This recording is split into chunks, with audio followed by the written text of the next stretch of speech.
طريقة الكسكسي كنت باكلها في الافراح والسبوع بتاع المواليد، وكنت هموت واعرف بيعملوها ازاي لحد ما عرفت اعملها بالطريقه الاصليه. بصي يا ستي، بتجيبي الدقيق وتنزليه من المنخل مع ذره ملح صغيره، وبعد كده تحطيه في بوله وتبداي تنزلي بكميه ميه بسيطه بالتدريج، وتعملي الدقيق بالشكل اللي انت شايفاه كده بين ايديكي، يعني اسمها بتبرمي الدقيق بالفلاحي كده، بتبرميه بس اوعي تخليه عجين، علشان كده تنزلي بكميه الميه بالتدريج، ما تنزليش كلها مره واحده، الا تلاقي الدقيق بقى معاكي عجينه. انا مش عايزاه عجين، لحد ما تخلصي كل الكميه بالطريقه اللي انت شايفاها كده. كميه الميه بتختلف من دقيق للتاني، في دقيق هياخد منك كميه ميه اكتر من الدقيق تاني، طبعا بيرجع لنوع الدقيق، وانت شغاله تقدري تحددي. المهم ان انت توصلي للنتيجه اللي انت شايفاها بالشكل ده. باكد عليكي اوعي تخليه يبقى عجينه، شايفاه مبروم ازاي كده، وفي نفس الوقت مش هي دي النتيجه النهائيه. بصي بقى، يلا بينا نشوف هنعمل ايه. هتجيبي بقى صينيه كبيره، وانا هشتغل بالمنخل، ما انا هعمله بالطريقه الاصليه، الطريقه الفلاحي الاصليه. المنخل ده سلك، شفتي شكله عامل ازاي، يبقى واسع مش ضيق، السلوك بتاعته اللي هو الارضيه بتاعته، وتبداي تنزلي الكسكسي بالشكل اللي انت شايفاه ده. شايفه الدقيق اتحول معايا لحبيبات صغيره بالشكل ده، لحد ما تخلصي كل الكميه اللي عندك. شايفه عامل زي الرز ازاي، حبايات رفيعه خالص.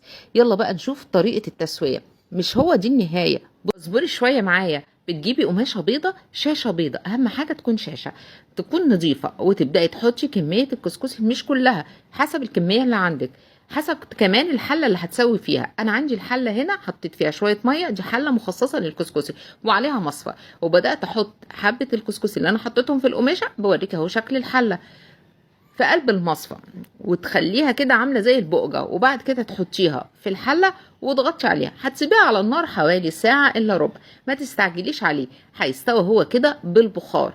بصي شايفه معايا الشكل، ثانيه هوريها لك، بفتح لك دلوقتي كده الشاشه بعد ما هو دخل في السوا. بتحاولي بقى تفضيه كده بالراحه، خلي بالك عشان بيبقى سخن جدا، ومش هي دي برضو النهايه، استني خليكي معايا. خلاص كده اوريك الشكل كده، دي اول مرحله في التسويه. انا بحاول اطلع منه البخار لان هو بيبقى سخن جدا، خلي بالك على ايدك. بعد ما انت هتطلعي البخار منه، حاول كده اطلع البخار علشان اقدر افتحه عشان الكاميرا، وكمان البخار ما يطلعش على ايدي.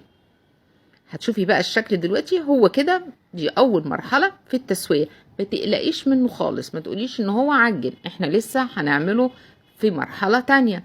ببدأ بس كده اطلع منه البخار واخليه يبرد، مهم جدا ان هو يبرد معاكي، يكون بارد مش سخن. بفضيه بقى دلوقتي في حاجة علشان اسهل عملية التبريد بتاعته، علشان هنزل عليه تاني بشوية مية. هتسويه بشوية مية تاني، بس المرة دي المية بسيطة جدا. بعد ما خلاص شربتيه كده شوية مية، هنرجعه تاني للمنخل، وهنبدأ ننزله تاني من المنخل علشان يدينا بقى النتيجة اللي احنا عايزينها. ابدأ انزله من المنخل بنفس الطريقة، يعني اسمها برده، هما بيقولوا عليها ترد الكسكسي. وهبدأ بقى احطه تاني في الشاشة وارجعه للحلة عشان يستوى مرة تاني، بس المرة دي مش هياخد سوا كتير، يعني حوالي كده تلت ساعة. خلاص دخل معاكي في السوا بالشكل بقى اللي انت، وهتسيبيه بقى يبرد. طبعا بدايه تفضيه اول ما بتنزليه، ما تقلقيش، ما تقوليش ان هو كده معجن، لا بالعكس. بصي بعد ما برد وانا فردته كده، شايفه شكله عامل ازاي، عامل زي حبيبات الرمله بالظبط، ولا معجن ولا ناشف، بسم الله ما شاء الله. وهو دافي بقى تقدري تحطي عليه الزبده بتاعتك او السمنه الفلاحي حسب رغبتك، عايزه تشيليه بقى زي ما هو وعند الاستخدام تحطي له الزبده، مفيش مشكله. تبداي تحطي بقى السكر عليه، سواء بقى بتحبيه بالسكر او بتحبيه بالشوربه، حسب طبعا كل واحد وذوقه في الاكل. واقدر اقول لكم كده الوصفه خلصت، ويا رب يكون الوصفه عجبتكم، وبالف هنا.